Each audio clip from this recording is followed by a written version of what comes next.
Greetings, everyone. Welcome to Catalyst Energies. My name is Dee. Thank you for joining me. I am so grateful that you are here. I'm grateful that I'm here.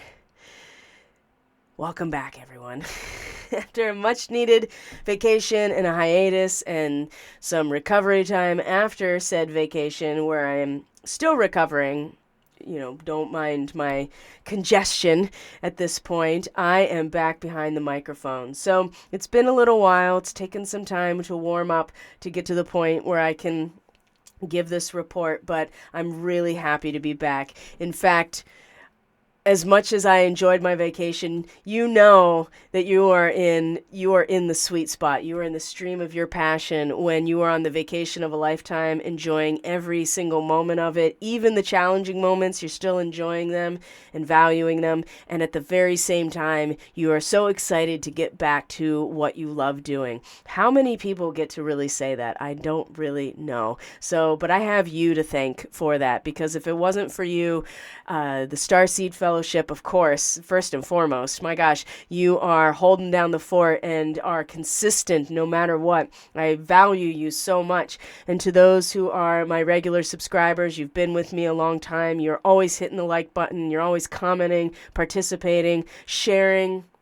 I really just appreciate you so much. And of course, welcome to the new subscribers that have come along because of the algorithm breakthrough of my last video, which was the Scorpio full moon lunar eclipse video, where I got almost 2,500 views. That's a big deal when you're going from an average of 100 views and a couple hundred subscribers to 2,500 views on a video. So if you're here because of that, thank you and welcome. I really appreciate you making the choice to actually stick around, hit that subscribe button, and to be part of what's happening here. So what is happening here? Well, we're going to go over the new moon astrology for our upcoming Taurus new moon. It's going to be on the 19th of May.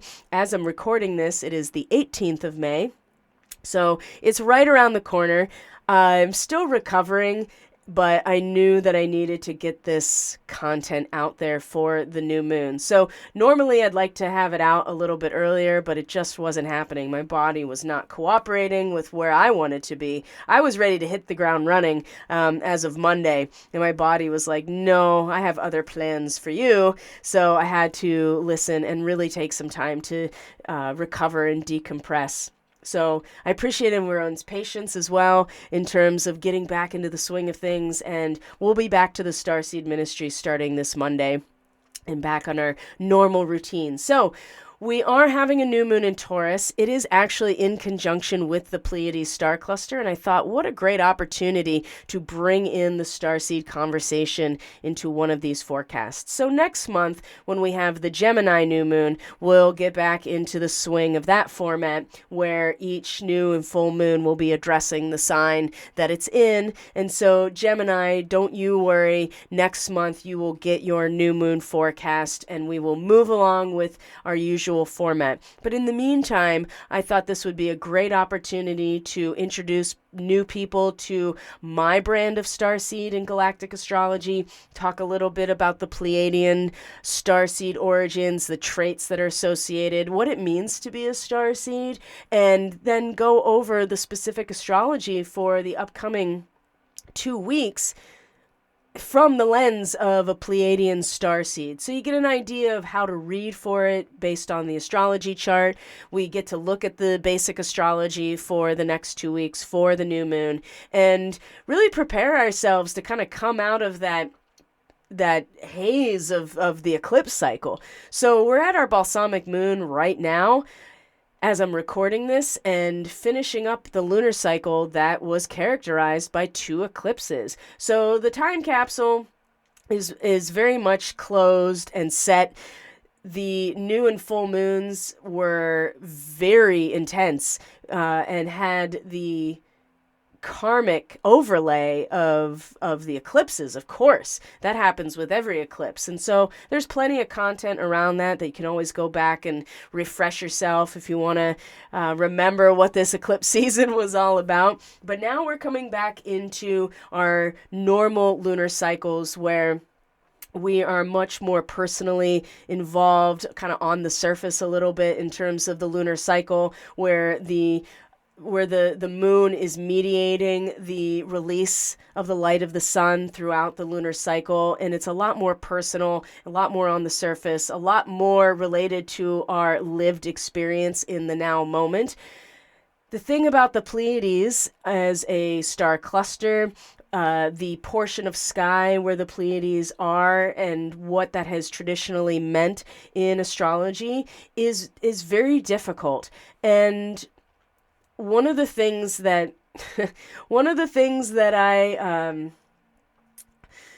was struggling with was right before I started recording. I was thinking to myself, I have to talk about how much this portion of the sky traditionally has been one of the most tragic and unfortunate areas of sky that is read in astrology. So not just the Pleiades star cluster itself, but that whole area of the zodiac itself, that degree area, is traditionally been met with tragedy and violence in a lot of ways, and death and bereavement. Now, it's not all bad, and I want to make sure I put that out there to begin with, but no sooner did I have that thought of like, I have to talk about it in this way, because the branding around the Pleiadian starseeds is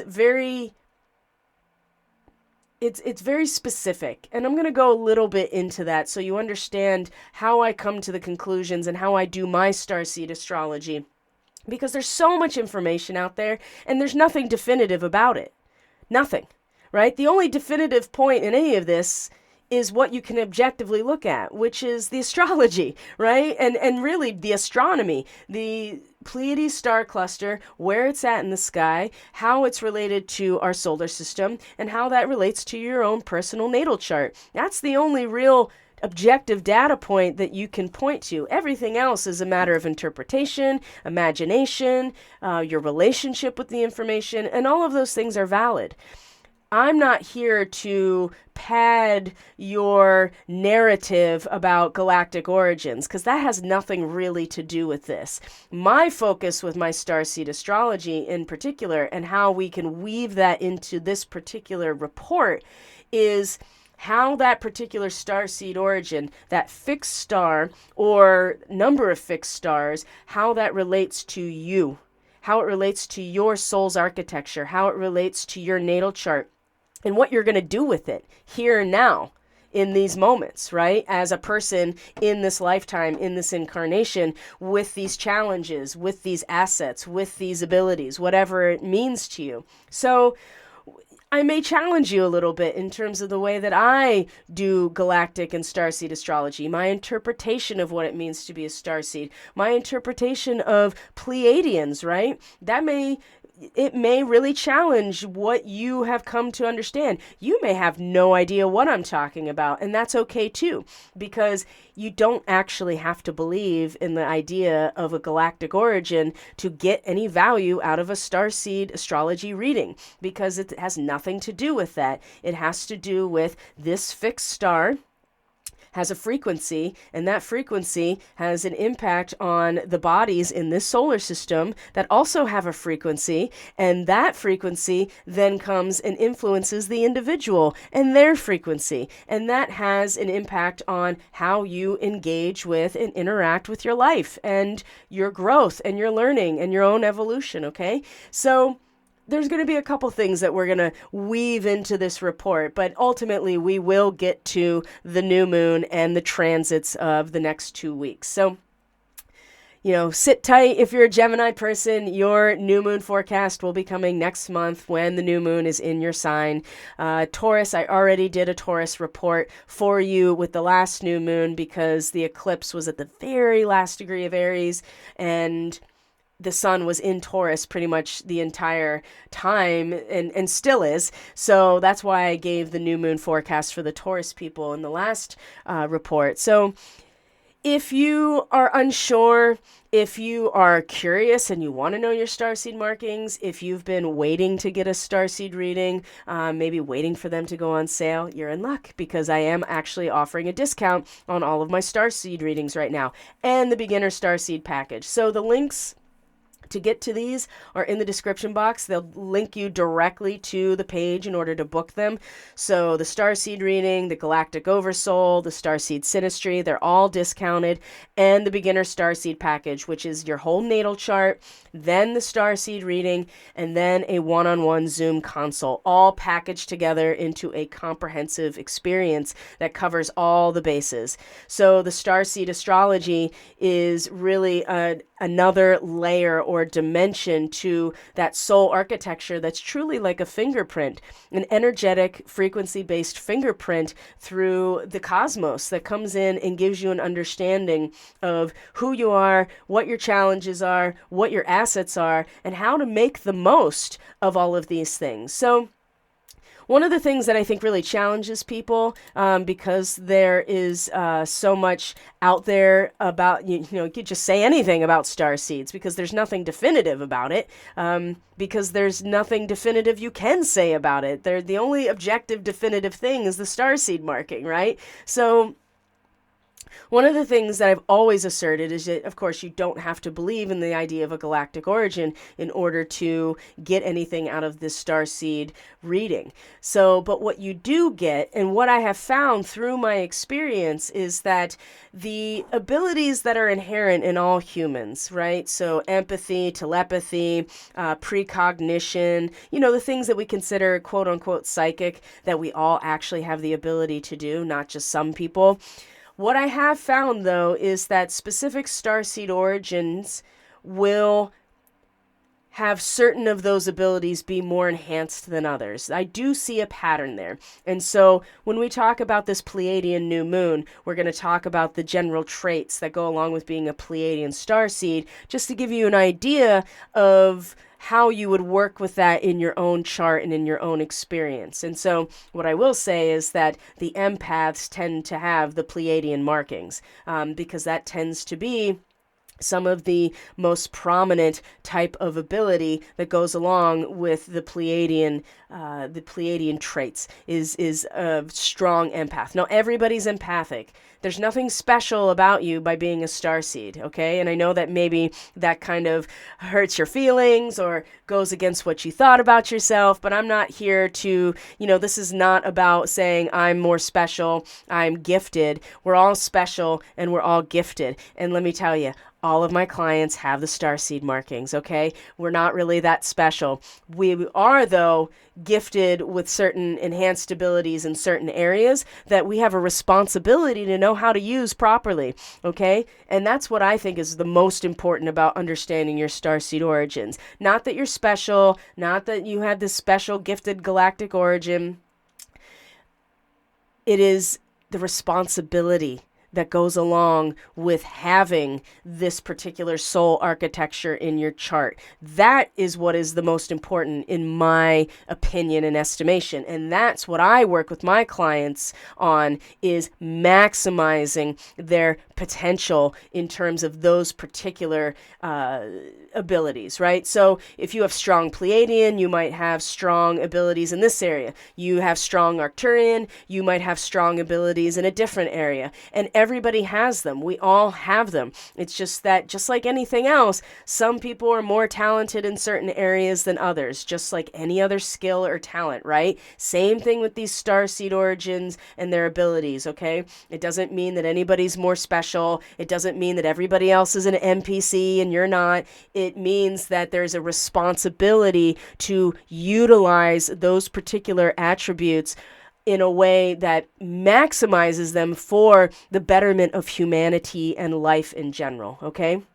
So, if you have strong Syrian starseed traits, you're gonna have abilities enhanced in other areas, right? There is a pattern, and we go over that in the reading. So, if you're interested, you're curious, you can always email me. But the links are in the description box to directly book the starseed readings and the package in particular at a discount. And the package, if you've never had your natal chart done and you're not familiar with astrology, I really request that this is where we start, because it covers all the bases. It's very comprehensive. And honestly, if you don't understand astrology, the starseed stuff's not going to matter, because if you don't understand why those starseed origins are where they are and where they're at in your chart, you don't have the full picture. And so if you are familiar with your natal chart, you're familiar with astrology, it makes sense to you, someone's read your chart before, you can skip right to the starseed reading, or you can get the galactic oversoul if you understand these things.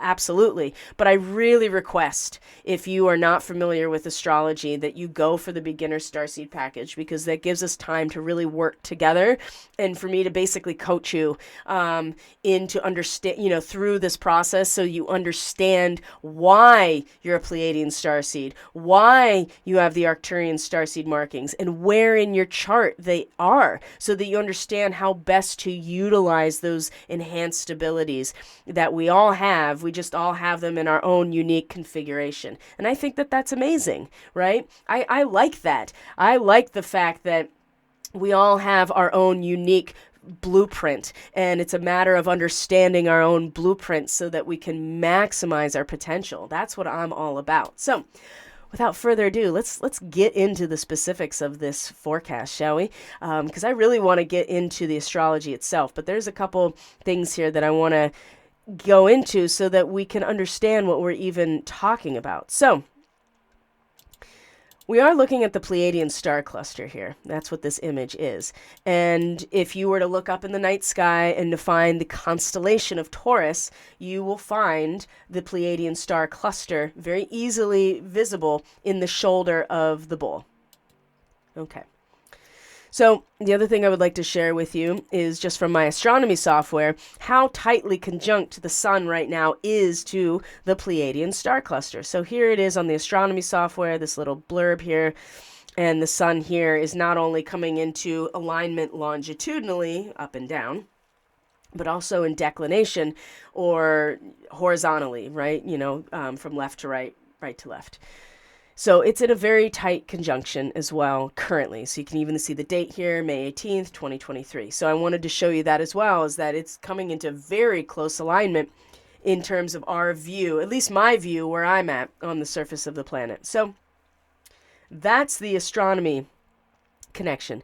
So the Pleiadian star cluster is exactly what it sounds like. It's a star cluster. Now, there are 7 main stars that are visible to the naked eye. That is where the 7 sisters come from. Now, the Pleiadian star cluster is something that is cross-cultural. It has been a staple in mythology and cosmology throughout all time as we know it, right? So all cultures throughout human civilization, as we are familiar with, have a connection to the Pleiades somehow. There's a story, there's a mythology, there's a connection, right? Ancient astrology has been looking at this star cluster for thousands of years, okay? So it's not new that there is another layer of the mythology around the Pleiadians, okay? So the idea of a galactic origin and Pleiadians channeling through people, that whole thing, the entire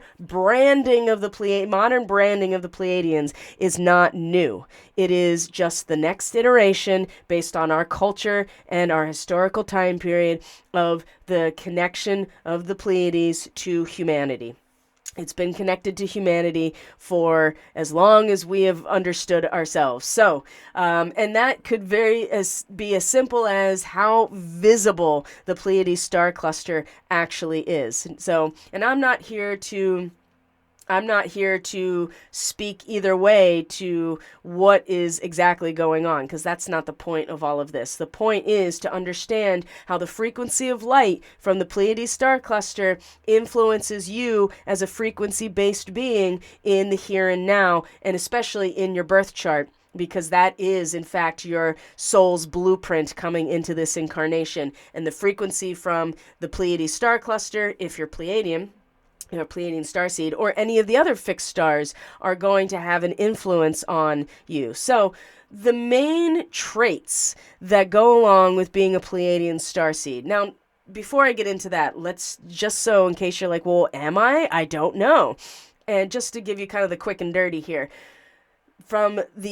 in the zodiac. So I told you in the constellation of Taurus. If you look at the constellation of Taurus, you're going to see the cluster in the shoulder of the bull. Now in the zodiac, which is the 360-degree dome all around us that is sectioned off into 30-degree zodiac signs, the Pleiades star cluster is from 24 degrees Taurus all the way up to 0 degrees Gemini. So if you have anything, any planet or body in your natal chart that is from 24 degrees Taurus to 0 degrees Gemini, you're going to be a Pleiadian starseed. I would read that as a Pleiadian starseed, okay? So just to give you an idea of how this works. So you know you're a Pleiadian starseed. You're like, oh, I have my sun at 20, imagine you're having a solar return right now. I have my sun at 27 degrees Taurus, or whatever. I have my moon at 24 degrees Taurus. Oh, my rising sign is 0 degrees Gemini, something like that. Or any of the other bodies in your natal chart. That would be a Pleiadian starseed marking. You would be a Pleiadian starseed. So what are some of the common traits that I read for with the Pleiadian starseeds? Well, these individuals are primarily the empaths. So the people that, like I said, mystical, loving nature, very affectionate. These are people who that are meant to have a strong, open, balanced heart chakra, right? And that is the real lesson of the Pleiadian starseed trait, or the energy or frequency coming from the Pleiadian star cluster is one of a balanced and strong heart chakra, right? Because that is the most protective thing for our own energy field. So that's something to consider as well in the way that the Pleiadians have often been branded. And I'll tell you what, most of my clients that have strong Pleiadian starseed markings, they know where their emotional boundaries have been very, very bad. Okay? Now, and I don't want to focus on the negative here. I'm just sharing with you that being an empath means that you feel other feels. You're feeling other people's feels, okay? Now, what are some of the negative traits that go along with being, or the challenges? Let's put it that way. What are some of the challenges of Pleiadian starseeds?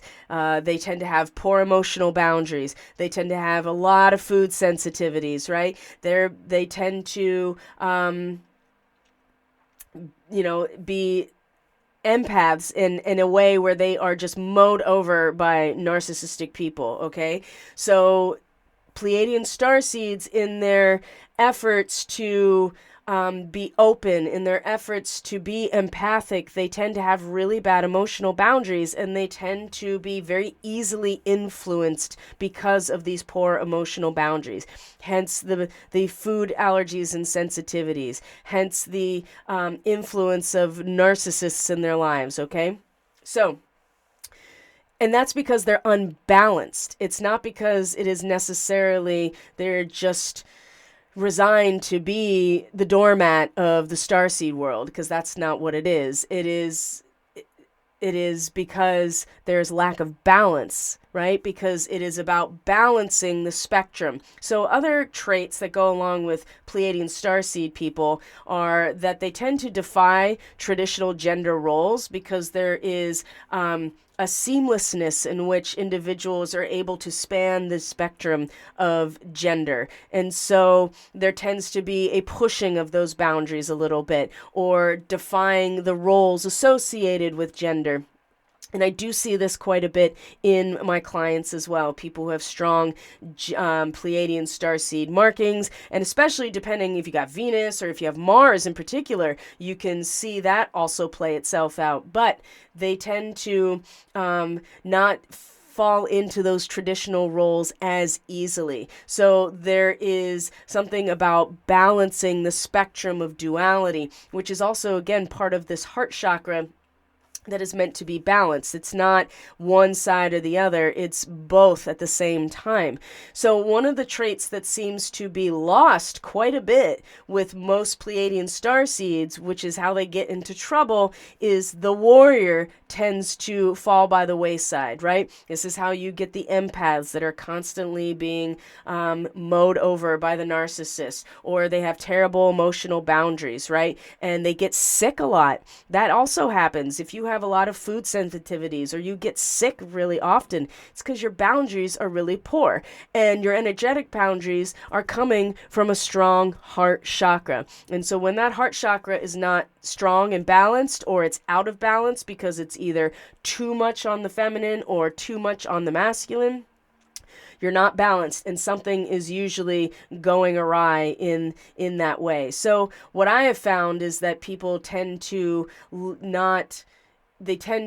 let go of the warrior masculine side of their nature for the empathic, mystical, healing aspect, which is important, but they're not balancing themselves out. So Pleiadian starseeds have some work to do, I think, and I have witnessed, I observed in my clients and myself as well, that this is an area that really, really needs some work. And now more than ever, we all need to be reinforcing the heart chakra, because if our heart chakra is not strong, then our biofield is not strong. And if our biofield is not strong, we can't defend ourselves. We can't protect ourselves. We become basically just open books for whoever and whatever. And that tends to be the case with a lot of Pleiadian empathic people. And so if you are a strong empath, you know exactly what I'm talking about. It can be very difficult to feel the feels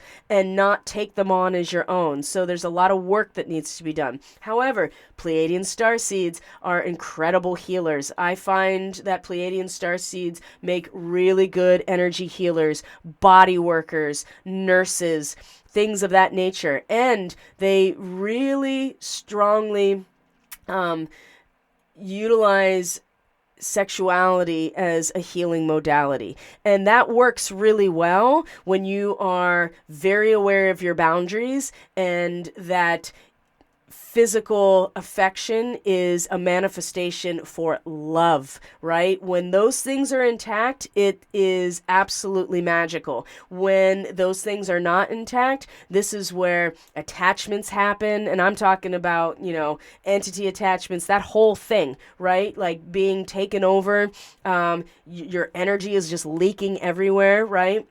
And being, basically being victimized in a lot of ways. And this is not victim blaming. This is just what happens when those boundaries are really, really weak. And that's what happens with Pleiadian starseeds. It's just the way it is, because it's out of balance. Now, I feel personally that has been an intentional part of the branding, is to keep the warrior side of the Pleiadian starseed from actually being brought up to speed and finding that balance, okay? So that's something that you may want to consider if you know you're a Pleiadian starseed, or if you are aware of these markings in your chart and what that means for you. So that's just a little bit about Pleiadian starseeds in general, and the enhanced healing aspect and empathic qualities that seem to go along with being a Pleiadian starseed. So we would get into your chart, we'd find where it is, what house it is, what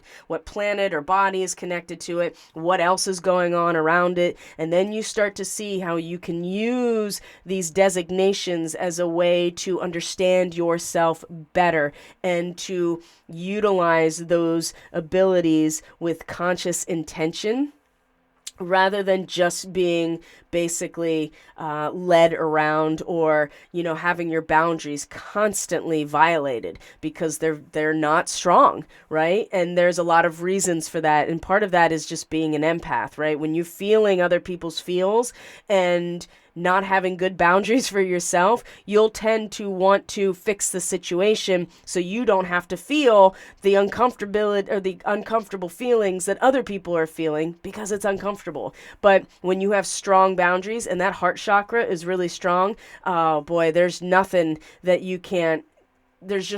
that can get through, and it's like a semi-permeable membrane, right? Only what you want to come through will come through. And these Pleiadian starseeds, like I said, incredible empaths, and very connected to nature, and really good healers. Reiki, energy work, and body work especially. Pleiadian starseeds seem to be really, really good at those types of modalities. So that's a little bit about the Pleiadian starseeds. So let's get into the specifics of the astrology, because I think that's really important, considering this is an astrology channel and this is an astrology report. So we're going to bring up something that I want to share here real quick. Now, it's not only the Pleiades star cluster itself, but like I said, it's that portion of the zodiac in the sky that is important at this moment.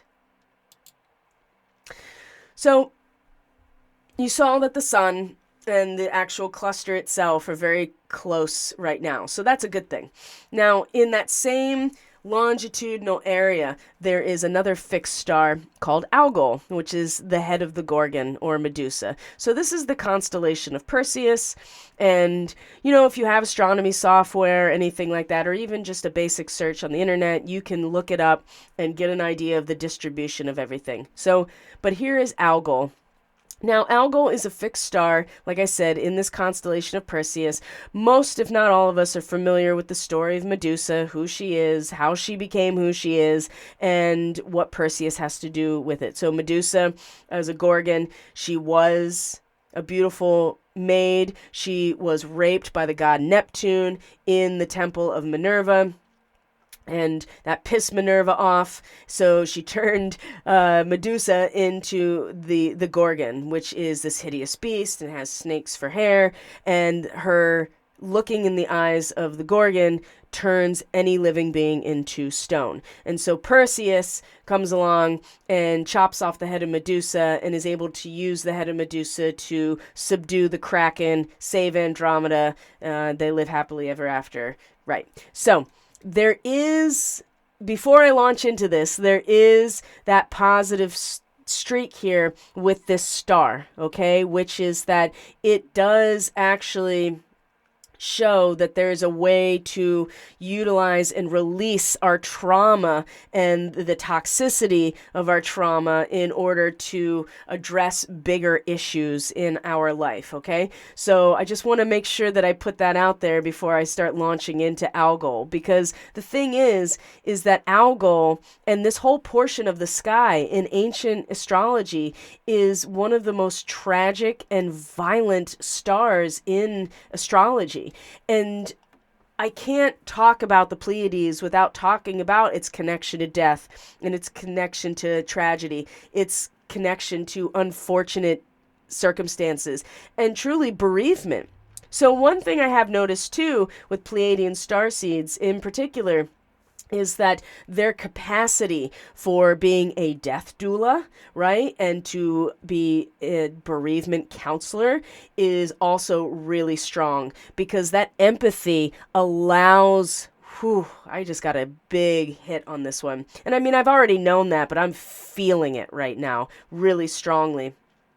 So please keep this in mind, because this is something that I feel like is we have to be paying attention to right now. And when we get into the specifics of the astrology itself, of the new moon, the Sabian symbol of the new moon, and the astrology over the next 2 weeks in particular, I feel like that the mature perspective that is going to be necessary for the next 2 weeks, and especially this whole lunar cycle, because a new moon truly is a setting of intention for personal growth and development over the course of the month or the lunar cycle. And at the end of Taurus like this, especially so close to Algol, I do feel like that a mature perspective and a willingness to see both sides of a situation, and the best way to do that is through empathy. When you can literally feel how someone else is feeling in relation to a situation that isn't your own feelings, is an incredible asset, right? The ability to be a counselor, to be a death doula, to be able to guide people through these types of circumstances through your capacity as an empath is unparalleled. And I think that that is an incredible asset, but it needs to be recognized as such. So, and a lot of people that are identified as starseeds, which is another thing that I really try to stress in my work with people, is they tend to like live in these upper chakras and not be grounded at all, right? And they are so eager to leave the earth experience and to get out of the material experience that they're in, that they're not actually living, right? And they're not maximizing their potential because they are so focused on getting back to the galactic origin that we don't even know if it's actually there or not, right? The only thing we know is that there is this fixed star in relation to our chart. So again, I'm not here to challenge what you believe. I'm saying that I am counseling and guiding people and facilitating people to maximize their potential here on Earth with their particular abilities. And Pleiadian starseeds tend to be incredible, not only healers, and empaths, but bereavement counselors and death doulas. And if you don't know what a death doula is, you just look it up. It's not that hard to figure out. I've done it many times, right? Where you are guiding people out of this world, either by, via their families, whatever it is. There's a lot of different ways that people can intentionally go through the dying process. And Pleiadian starseeds are some of the best equipped to do it, I think, personally. Syrian starseeds as well, but that's more shamanic, and that's something that we'll talk about at a different time. So Algol, I just want to share a couple things about Algol from a site called Astrology King. So it is in astrology one of the most unfortunate stars, and it is at 27 degrees of Taurus, right? Smack dab in the same area as the Pleiades star cluster in terms of the zodiac position.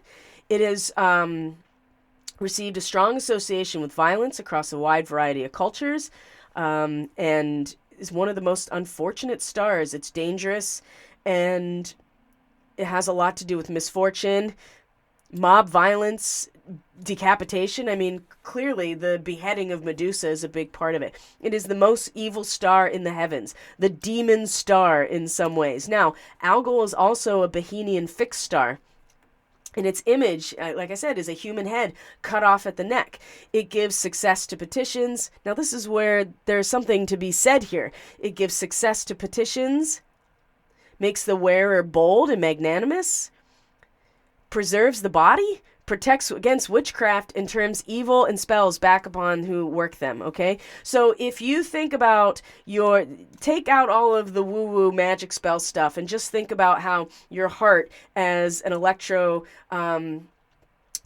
pump is emitting a bioelectric field around each of us, right? Imagine a strong heart chakra is able to also do all of those things, right? Preserve the body, protect against influences, and imagine some sort of electromagnetic influence coming in is blocked or shunted in some way because your biofield is strong and reinforced by a strong heart chakra. So it's, you can take all the woo-woo out of it, and it becomes a very pragmatic and very real material physical thing. And you're like, this star actually is totally badass. But you have to see it as that. And most of the time we don't realize what our potential actually is in this realm until we've suffered an attack in some way. And I can say that personally.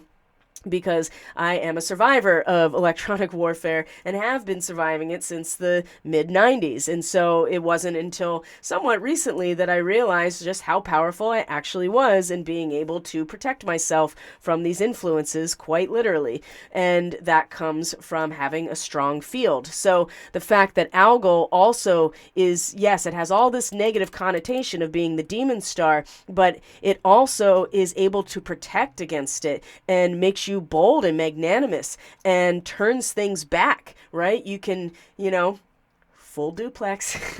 It turns it back around and sends it back out. So there is something to be said about this in a positive way. So, but it also, Algol is the head of Medusa, and that word has the same root as the word alcohol. So we all know that there's a dark influence from alcohol in terms of spirits, right?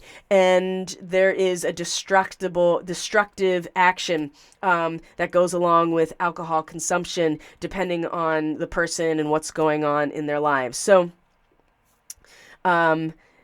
that's something to consider as well. And sometimes that people have Algol really strongly aspected or negatively aspected in their charts, you may see that there's a struggle with alcoholism in their life at some point.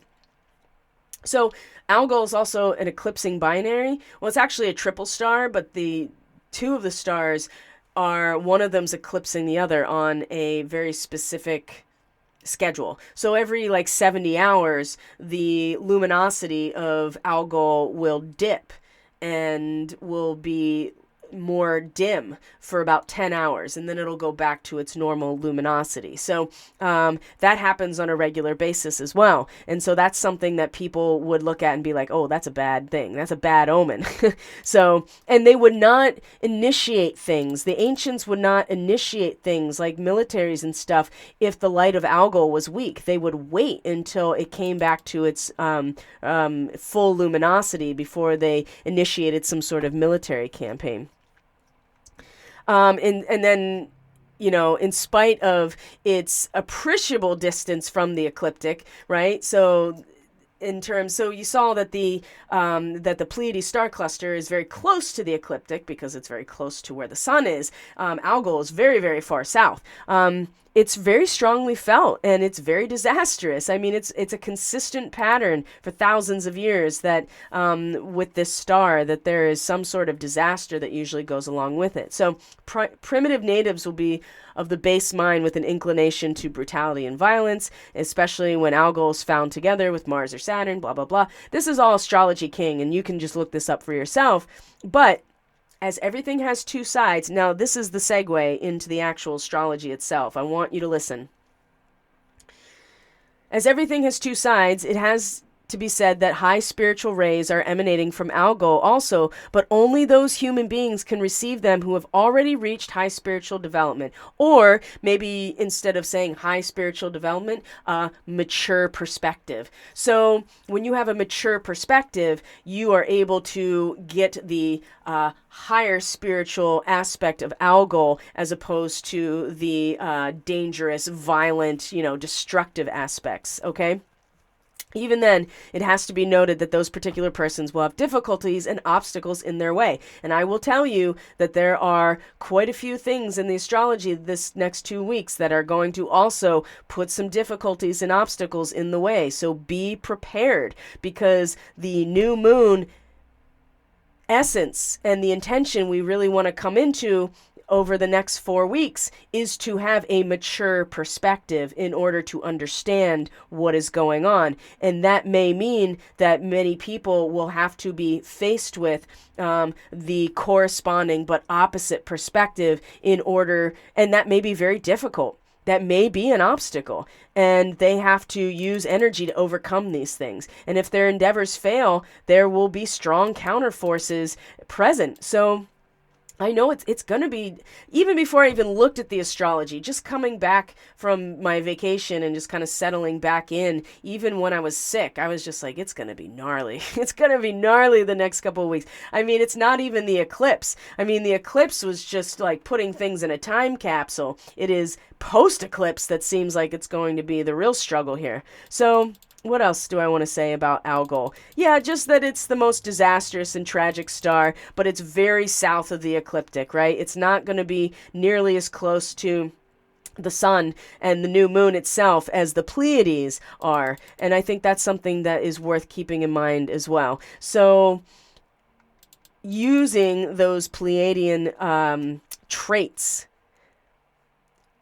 is really important. And, you know, when one of these stars is prominent, even though afflicted, it really makes for an excellent counselor to others in the time of bereavement, with a special gift for bringing out the brighter spiritual significance of death as the transition to greater life. And this so very often relieves the counselor from the misery that so commonly suffers in that area of life. Now, what I think is incredibly interesting about Algol, and then we will move on to the actual astrology of the new moon, is that it rules 1/4 inch up the base of the neck, right? And if you think about that, so you're looking at C7, C6, you know, in the cervical spine, but isn't that just about the place too where they jack in the Matrix movies?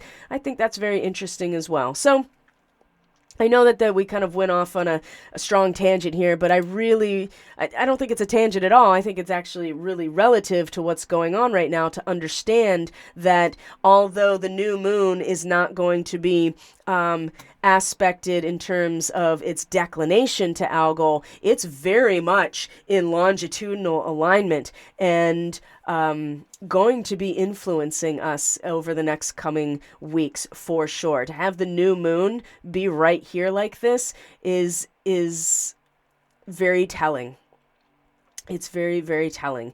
And it's going to be a struggle. It really is. So let's start looking at the astrology and seeing where we're going to have things working for us, and where all these challenges are really going to be. So here's Thursday the 18th, just to give you an idea of where we are right now. And you can see that the sun is conjunct Algol almost exactly as of right now. And Jupiter is now in Taurus. Mercury has left its retrograde as of the 14th, so it's only been a couple of days. Pluto is now in its retrograde, as we know.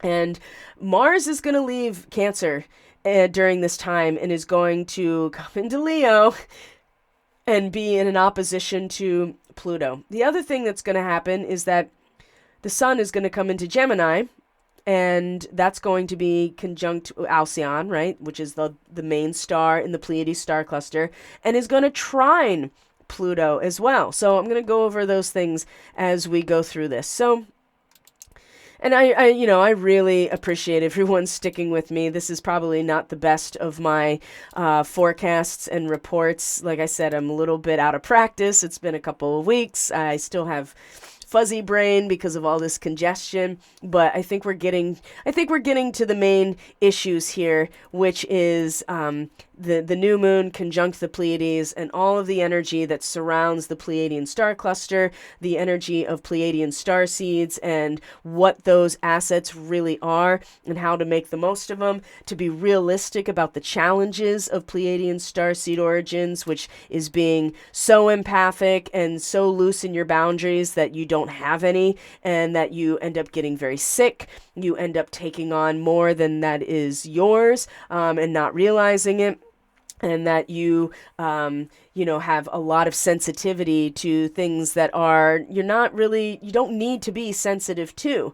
And part of that is being a good empath, but knowing the difference between where you and someone else begins is the real trick to being a good counselor, right? And if you are finding yourself being in that position where you are counseling people through their own grief, or you are being put in a position to be a death doula when you didn't really sign up for it, well, you may be a Pleiadian starseed. So understanding that too is very important. So let's look at the actual new moon itself. So it's going to be at 28 to 29 degrees of Taurus. And I'd like to read the Sabian symbol for that degree, and then we'll go into the main transits going through the next 2 weeks. So before we get to this new moon, actually, the one thing I would like to point out is that Mercury and Saturn are in a sextile. Now, this is the third of these sextiles because of the retrograde of Mercury. So this is going to be the third of the three.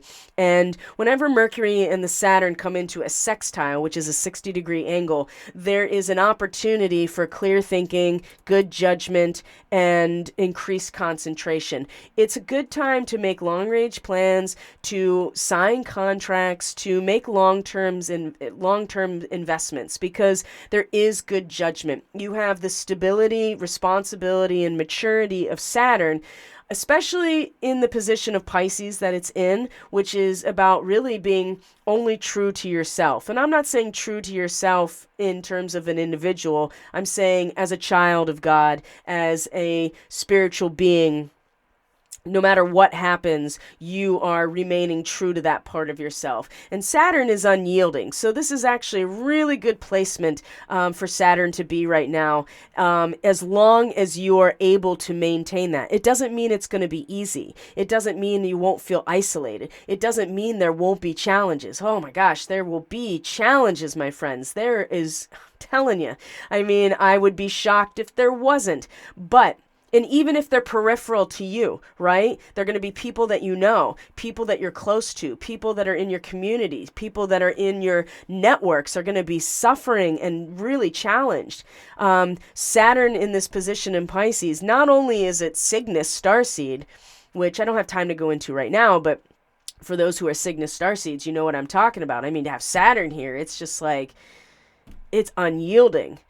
So much so that sometimes it could be, you could seem like there's no yield whatsoever. But I assure you, this is a good thing right now.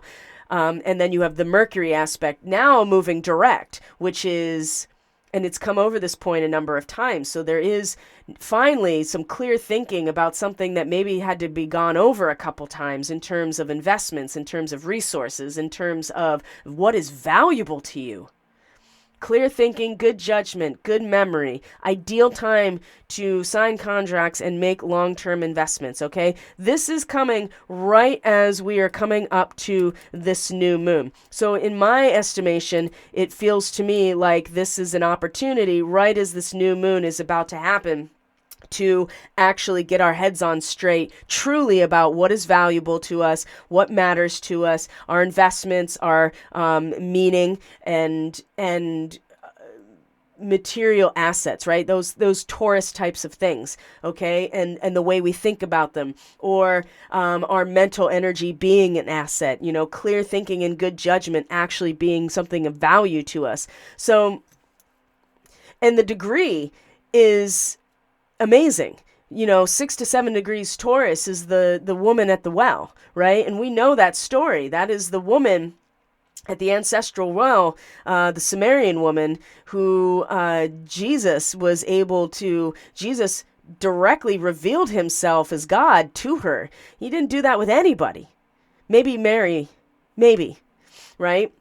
But it was all in parable and story, and it was all roundabout. It was the woman at the well that he was able to reveal himself fully to her, because she was already an outcast in her own community because she didn't follow the traditions, right? And I have my own read on this, actually, in terms of who she had been, right? And why she was an outcast. And in the Bible, it says it's because she's had several husbands and that she's just, she has bucked the system, essentially. But because she has bucked the system, she was open and willing to receive and able to receive the revelation when nobody else was able to. So it's a special story, which is where Mercury is in its sextile to Saturn. So in some ways, it's like, as long as in our own minds and our own thoughts and our own judgment, if we are staying true to ourselves and our relationship to Source or our Creator, whatever that means to us, there is a revelation that we finally get to receive, and that we can make investments with, that we can have good judgment about. Okay, so that sextile happens, and then we have the new moon. So 29 degrees of Taurus is the following Sabian symbol. It says 2 cobblers working at a table. So, and what is a cobbler? It's a person who makes and fixes shoes. And the idea is that shoes are represent understanding, right? Is that you have these two aspects of understanding which are opposite but equal. So you see that we're now getting very close to the realm of Gemini at the end of Taurus here, which is about the dichotomy, but we're still in the realm of fixed Earth. So it's impossible to fully understand anything except when its opposite is taken into consideration. It implies a confrontation between two points of view. That's what this means. So the mind gains a sense of perspective because of this. And true understanding will dissipate any intellectual shadow, okay? Now we go back to when we were talking about how there's a positive spin to Algol. Which is that a person who has maintained or gotten to a point of elevated spiritual whatever is able to actually be able to get the higher spiritual light from Algol. And I said, consider that maybe instead of higher spiritual perspective, mature perspective. And the way a mature individual mind works in order to gain perspective is to confront these 2 points of view at the same time, and that they are inseparable from each other. This is the new moon here. And I think this is where the real struggle is going to start unfolding, is that without the opposite point of view, we're not going to be able to have a true perspective, mature perspective on what exactly is happening. And the Mercury sextile Saturn coming into the moment is that third of those 3 sextiles where finally we're like, okay, I can actually think clearly, maturely, and make real long-term investments in my future based on what I have learned so far with the Mercury retrograde. What's valuable to me? What has meaning to me? What has true value? And then the new moon comes in conjunction with the Pleiades. And it's like, no, we have to take both things into perspective. We have to confront both of these points of view. And you could take that down to the very basics of life and death, right? So that's the intention of the new moon, which means that we are going to grow and develop and evolve from that seed point over the next 4 weeks. And so this is where it starts. Now, as we go through the days, we're going to see that from there, we're just going to kind of blow through here a little bit day by day, which is that Mars is going to come into Leo. And Mars is actually going to not only come into Leo, but Mars is going to be in a T-square with Jupiter and Pluto. Okay? So Mars is going to be opposite Pluto, number 1. So this is where intense passion for achieving desires, especially a Mars in Leo, right? So the heart, right? The blood rushing to the head, the vital energies are being mobilized, and Mars being so action-oriented, opposite Pluto. Now, at least Pluto is retrograde, okay? So there's a lot that's been eliminated, and now we're kind of going back over what has already been eliminated and either taking stock of what's been destroyed, maybe salvaging what's left, right? Maybe, just,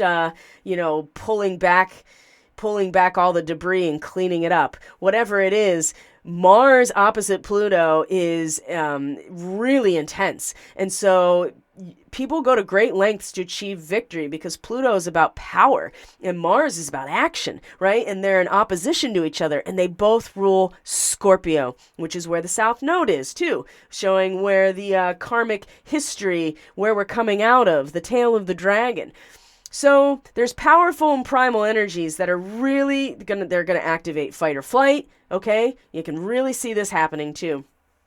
But if you can channel these energies appropriately, the transformative nature can be incredible, like considerable achievement, right? But there's a lot of resistance from enemies. There's a lot of competition. It's intense with Mars opposite Pluto. So at least Pluto is in its retrograde. So Mars is probably going to be a little bit stronger, especially in a fire sign like Leo, and really just giving that intense passion of heart, right? And your heart fire, and like really mobilizing and going to great lengths to achieve something, and maybe pushing more than is necessary. It's possible. It doesn't mean that there isn't possibility for considerable achievement, but you have to channel this energy appropriately. And if Leo's the heart, then Aquarius is the entire cardiovascular system. And if there is anything in that cardiovascular system that is not strong, if there's anything in the system that is not intact, if you have that rushing spur of energy through the system, it is going to blow, right? It's going to blow a fuse. It is going to cause a disruption in some ways. And with Pluto in its retrograde, there's some empty gaps there, right? There is a lot that's been eliminated, but we're not totally done there yet. So just keep that in mind, that there may be this incredible passion to achieve something, and you really got to be able to channel it somewhere that is not bringing you into a fight, with someone or something, okay? And you're going to see it. Mars opposite Pluto. I mean, people are going to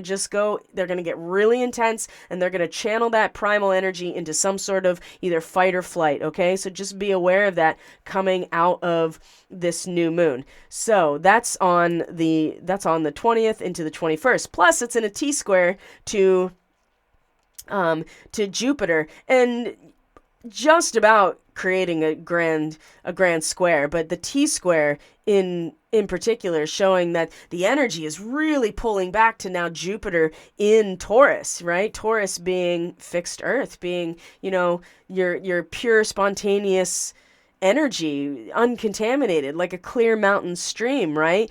And that's the big picture of it with Jupiter, right? That's the whole picture, the understanding, the blessing in some ways, which Jupiter represents. And so when you have a T-square, what do you look towards? The ghost point, which is up here in Scorpio, actually. So that's very interesting that you have these two aspects that rule Scorpio that are in opposition to each other. And it's like where the ghost point is of this T-square is actually over in Scorpio, early Scorpio. So, and which is where the South Node is actually. So that's fascinating to me. What is Scorpio? It's that hunger and drive to get deeper, to get closer, to get more, right? There's a lot of energy. There is a lot of energy wrapped up in this particular aspect right now. So be careful. Make sure that you are not accidentally maybe destroying something, or be very aware of the experience that you're catapulting yourself into in that moment, if in fact you are ready to spur those vital energies. And that's why that Mercury and Saturn sextile before the new moon is very important to, as of the 19th, to take seriously, because I think it's going to give us that sense of long-term, long game, and a sense of clear thinking. So when we get to this point, within 2 days, you're not just flying off the handle, and you're not accidentally destroying something, and you're certainly not catapulting yourself into a situation you can't get yourself out of, because that's very possible.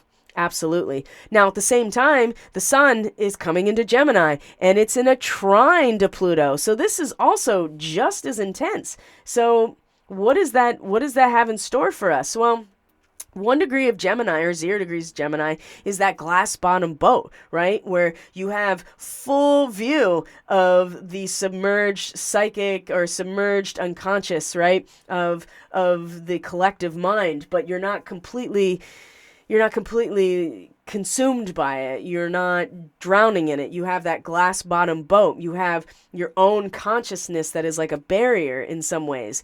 So the sun trine Pluto is also intense and profound. There's a lot of intense and profound experience that is about to happen this weekend. So you can find yourself exerting power over events and people in your life. So you have that along with Mars and Pluto that is really activating this fight or flight response. You can bet that something intense is going to be happening. You can use this transit, though, to really eliminate or clear away a lot of stuff that you don't need anymore. And personal problems can be more easily resolved now with a sun trine Pluto. And part of that, I think, is allowing yourself to see the full picture without being personally engaged in it. Does that make sense? Okay? You can take You can maybe step into a leadership role or a power role. You can be driven to research and investigate in something without getting consumed by it, right? Your own mind is able to provide that barrier. See, we're talking all about these Pleiadian boundaries right here, and I cannot stress enough how important they are right now. And this is just reinforcing it so much. Now, if something really personally happens to you that is really upsetting, maybe there is a death in your close life or something like that. It's not to say that you just turn yourself off and don't feel it. I'm not suggesting that at all. What I'm saying is that there is so much happening right in this time frame that is very intense, and that you can either use it for good, and you can use it to clear away debris. You can use it to transcend transcend the situation to see the higher spiritual picture of it. You can clear away all kinds of clutter in your relationships, and you can research and investigate something and get a deeper sense of it without fully being consumed by it. But it will be intense and it will be profound. Okay, and between the Sun trine Pluto, between Mars opposite Pluto, and then the T-square with Jupiter that has its ghost point in Scorpio, we're in for it. Absolutely. In some way, shape, or form. And the moon will be in Cancer. So get ready for the feels, because it's going to be that much more emotionally intense, okay? So we go through the weekend, we come into the 23rd, and this is where Mars comes into a square with Jupiter. So that's next week. So Mars is now in Leo and is going to come into a square with Jupiter. Now, this is actually a great... Normally when you have squares with Mars, for instance, it's usually really struggle. But when you have Jupiter and Mars in a square like this, or when they're in opposition with each other, this is actually great energy. So it gives energy and initiative to start new projects, to take risks, to achieve something. The best use of this energy, though, is to use strategy, okay? Instead of acting rashly without, considering consequences? No. It gives courage to take on your adversaries, but only in a defensive position. You don't want to be going on the attack necessarily. Choose your fights carefully with this type of transit. There is a tendency to burn out, and not only burn out, but that... there is this electrical storm that has the possibility to really spread throughout, your family, whatever. And if you are aware of this energy, you can use it. You can use it and you can direct it into actually getting something done or achieving something. But you have to use strategy and not be rash, and which is very difficult with Mars, especially in a fire sign. The good thing is that Jupiter in Taurus, it actually kind of puts a little bit of a barrier in terms of the, endless expansion of Jupiter, okay? There's actual boundaries here that Jupiter has to, be beholden to in some ways, right? It's not just endless hot air like Jupiter in Sagittarius. It's not all big picture. There is some actual nuts and bolts here that Jupiter has to realize, even if it's something that is powerful and incredibly energetic. You can take that energy and not only start something new, but it has the possibility to spread, right? That it actually can positively influence other people. But you have to be very, very strategic about it. I mean, the possibility for burnout here, with the intensity that's going on over the weekend, is really, really strong. So it just continues on through next week. I'd say as we get into the 27th is where we're going to have our first quarter moon. And as always, that's going to be the crisis of what do I do, right? And let's look at that, because that's part of this 2 weeks. What do I do? It's an actional crisis. Oh, look at that. It's going to be in a T-square to Saturn. That's really interesting. So not only are we going to have a first quarter square with the moon in Virgo, conjunct Draco, it's also going to be in opposition to Saturn. And Boy, oh boy, this is going to be very, very difficult because we're going to have to really, the opposition with the moon and Saturn is going to make it very hard for us to share emotions. You're going to feel distanced in your relationships. People aren't going to understand you. There's going to be a lot of bad mood, right? There's going to be a lot of emptiness in waiting for something to happen.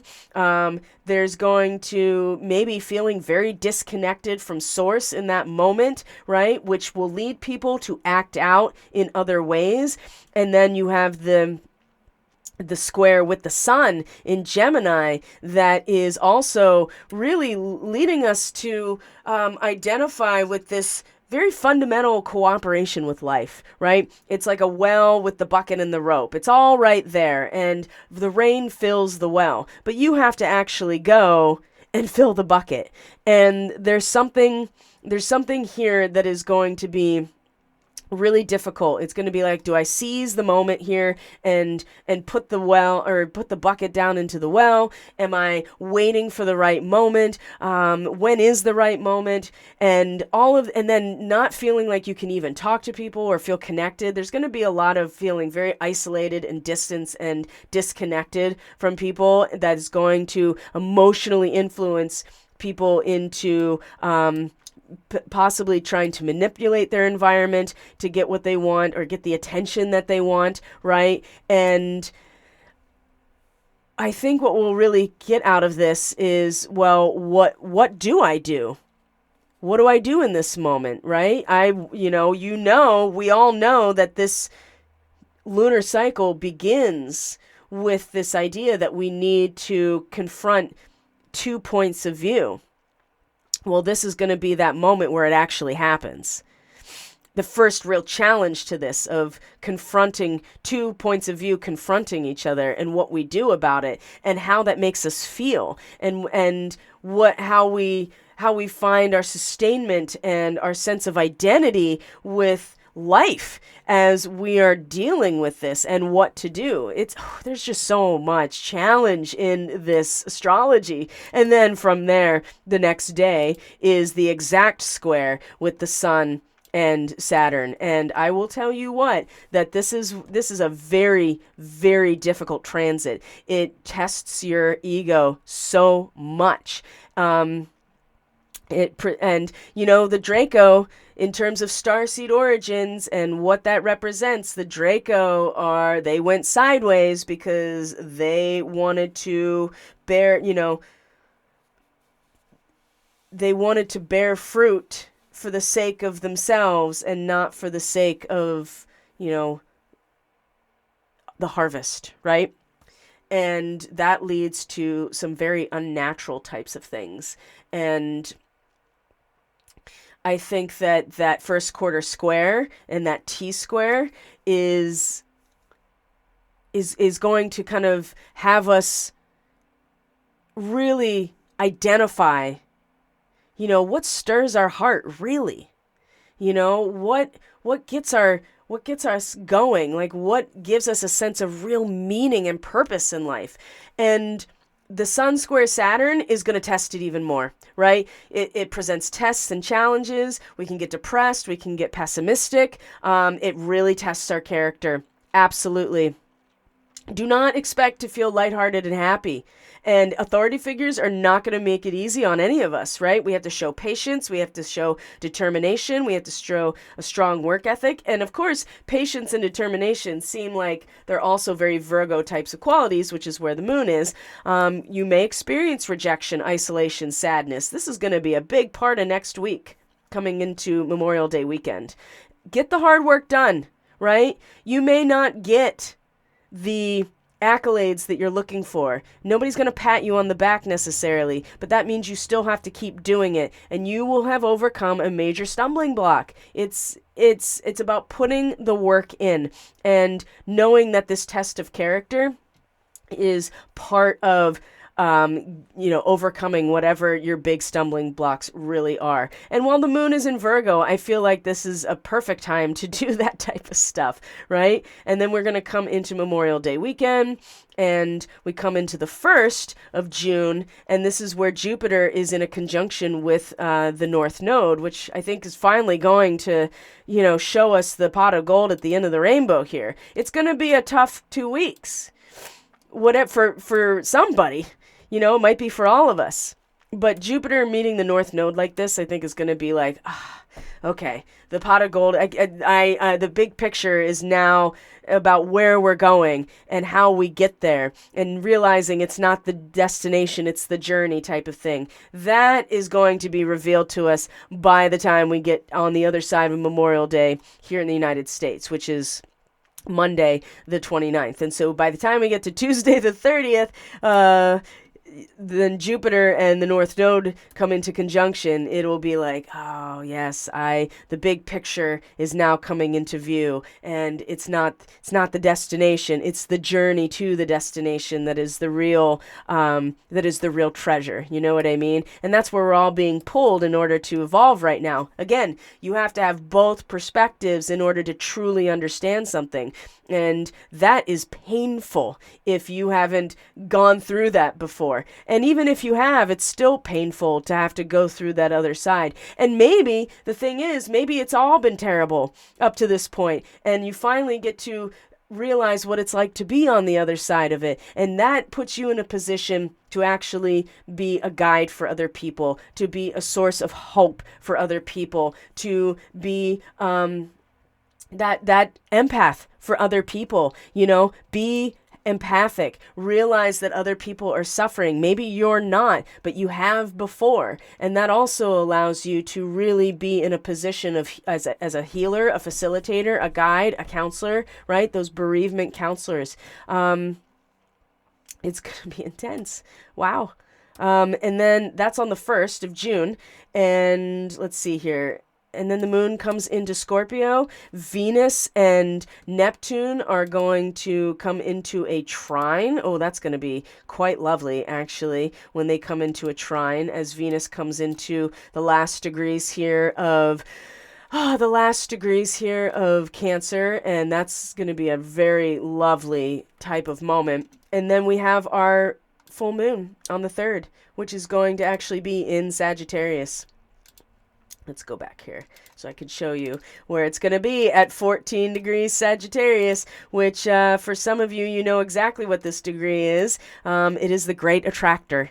It is a magnetic anomaly out there in the universe that has a gravitational attraction that rivals any black hole. And the Sabian symbol for 14 degrees Sagittarius is the Sphinx and the Great Pyramid. It is the seed knowledge, the spiritual seed knowledge that underlies all humanity. It is the Akashic record that is buried under the Sphinx, right? Not literally, but the idea of it, the energy of it, the frequency of the human story that is underlying all iterations, right? At 14 degrees Sagittarius. So that's where the full moon is going to be, which I think is really very exciting. And of course, with all full moons, it illuminates what was just an impulse at the new moon. It now becomes an objective, clear vision that we either take with us, or all of the stuff that can't go further is going to dissipate or disintegrate as we move along. So I think it's going to be a really challenging time up until about the 30th or so, 30th or 31st. When Jupiter and the North Node come together, I think it's going to put so much, that perspective is going to be presented as a full picture at a karmic level of where we're going. And then the Venus Neptune trine is going to be so lovely, and it's going to be so empathic, and it's going to be so healing in that moment with Venus in Cancer and Neptune in its home sign of Pisces. It's going to be, oh, everything we need is right here within our relationships, within our within our grasp, just by being in life and being in love and being with people that we care about and who matter and that matter to us, and being with people whom we matter to them, right? It's all going to come into, I think it's all going to come into perspective, but it's going to take some real struggle getting to that point. And that's what we signed up for. That is the essence of this new moon. And it's going to come sometimes, comedy and tragedy are two faces to the same thing, right? And that's kind of how the idea of, the drama is portrayed, at least in Greek society. So not that I think the Greeks had it all figured out, because I don't. But the idea here is that the mature perspective is the conflicting viewpoints, and it may be as base as life and death, but it may come about in a number of other ways as well, and it will be very challenging. And so I really do want to dispel all of the bullshit branding about the Pleiadians, because what we're really coming up to is the responsibility of being an empath and in a position of healer and counselor for those who are experiencing the tragedy, because that's the real responsibility with being a Pleiadian starseed. It's not to, get caught up in yourself, right? And fulfill your own ego about how special of a starseed you are. It's about taking on the responsibility that you came into this life with to be a healer, or facilitate the healing process, I should say, for other people, to be an empath so that you can actually give people a sense of comfort and understanding and have them be heard, right? Isn't that what it means to be an empath? People know that you can understand them because you can feel what they're feeling. It doesn't mean that you have to take it on for them. That's the dark side. And so many people have been taken in by that and don't even realize that that's what's happening, or that's what it means to be an empath. They think they just have to take on everybody's garbage all the time, and that's not what that is. That means you come in with a sense of mastery, with a sense of perspective, a sense of maturity about this role, and that you see it as a responsibility and an honor, not something to fulfill your ego about how special you are, right? And, we all have to learn that the hard way. And I, for one, I'll be the first to admit to, to anybody that I had to go through that process of having my ego basically torn down and broken down to step into this role. I would never be able to do this with my previous Sagittarian ego know-it-all intact, because I assure you it existed, and it comes out still, right? I mean, we're still who we are, and there's no shame in that, but it's about not being afraid to be wrong, and not being afraid to humble yourself sometimes, and realize that it's not just about you. It's about all of us and what we can do for each other. And that's the real power, I think. And so it doesn't matter if you think you have galactic origins or not. What really matters is what you're going to do with that. How are you going to influence and influence someone else's experience for the better? How are you going to take those gifts and those abilities and actually use them to lift up humanity instead of lifting ourselves up, right? We can do that all day. So, but yeah, by the time we get to the full moon, I think it'll be, I think we will have a clear sense here of what it's all been for. And if there's any sign, right, that has the big picture intact, it is Sagittarius. And the thing about the Great Attractor is that it is it is the story. It is the seed knowledge. It is the Akash of humanity that is embedded within all of our stories, all of our histories, all of our incarnations, whatever mythologies, narratives, it's all the same story. And there's something profoundly powerful about that. And I think that we will get that sense, but we have to walk through the fire. We have to go through in order to get to this point. And it's not going to be easy. It really, really isn't. And right before I came on here to record, I was thinking, I was like, I'm going to have to talk about all of the negative stuff about the Pleiadian cluster. I have to talk about it. I can't not talk about it, because all the while I'm preparing the astrology, I'm like, this is how it's going to be. Like I could already feel it. And no sooner than I even thought these things, within moments, I was getting a text message from my family about someone I knew from my childhood who had recently committed suicide. Somebody that I actually looked up to when I was younger. Somebody who was, I'm not going to give you too many details, but somebody who was in a position a few years older than me that I was aspiring to. Right? And found out that they recently killed themselves. So, and I know that that's not new. There are many of us that I know for a fact that are still reeling from and healing from people in our lives that have taken their own lives recently. So this is not a new story. Why I'm sharing that is not to get like sympathy or pity. My point is that it was a very clear indication that absolutely I must address this, and that that it was important that I give this space so that we know that this part of life is just as important to give attention to as the positive, as the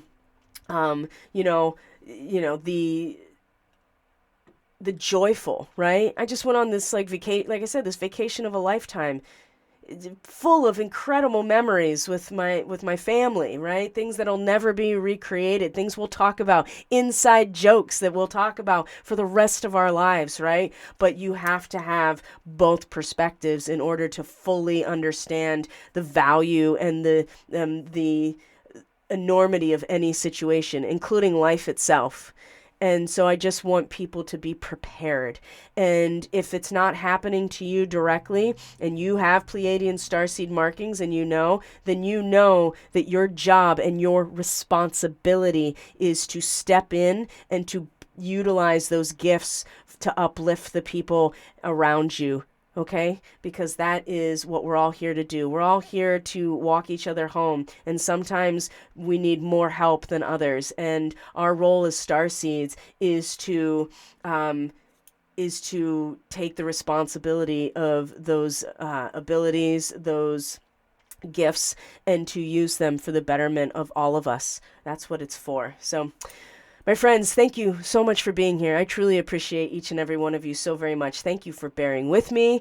I feel like this was, a little bit of a rough re-entry back into the swing of things, but by the time we got into it, I could feel the flow moving through me, at least, in a good way. So I feel like that we'll be back into the swing of things fully by the time we get to Monday in the Starseed ministry, and we have so much to talk about when we get there. So just don't forget, if you are interested in any of the Starseed oriented readings right now, they're all 25% off. They're already discounted in my store. You can link to it directly from the description box below if you're interested.